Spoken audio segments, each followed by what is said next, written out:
ராதிகா ஆப்தே. இவரை சில நாட்களுக்கு முன் பலருக்கு தெரியாது. இப்பொழுது 5 வயது குழந்தையிடம் கேட்டால் ஒருவேளை அந்த குழந்தை யோசிக்க காரணம் உண்டு. ஆனால் 50 வயது தாத்தாவிடம் கேட்டால் கூட அடையாளம் காட்டும் அளவு பிரபல்யமாகிவிட்டார் ராதிகா ஆப்தே. இதற்கு முக்கிய காரணம் கபாலி படமாக இருந்தாலும் அதைத் தொடர்ந்து வந்த பல சர்ச்சைகள் தான் இவரை அதிகமாக பிரபல்யமாக்கியது. கவர்ச்சிக்கு ஹாலிவுட்டை மிஞ்சிய கவர்ச்சியை கொடுத்த நாயகி என்ற பட்டத்தை இவருக்கும் வாங்கி கொடுத்தது. அப்படிப்பட்ட ராதிகா ஆப்தே அவர்கள் தெருவில் இறங்கி நடன குழுவுடன் சேர்ந்து நடனமாடி இருக்கின்றார். ஒரு பிரபல்ய பாடகிக்காக. அவர் யார் என்று பார்த்தீர்கள் என்றால், இந்தியாவின் பிரபல்ய பாடகி ஆஷா போஸ்லேவுக்காக தெருவில் இறங்கி அவரின் பிறந்த நாளுக்காக நடனமாடி இருக்கின்றார் ராதிகா ஆப்தே அவர்கள்.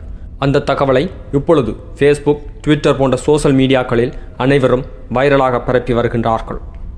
இதுபோன்ற சுவாரஸ்யமான செய்திகளை உடனுக்குடன் தெரிந்து மகிழ்வதற்கு எம் சேனலை சப்ஸ்கிரைப் செய்யவும். நன்றி, வணக்கம்.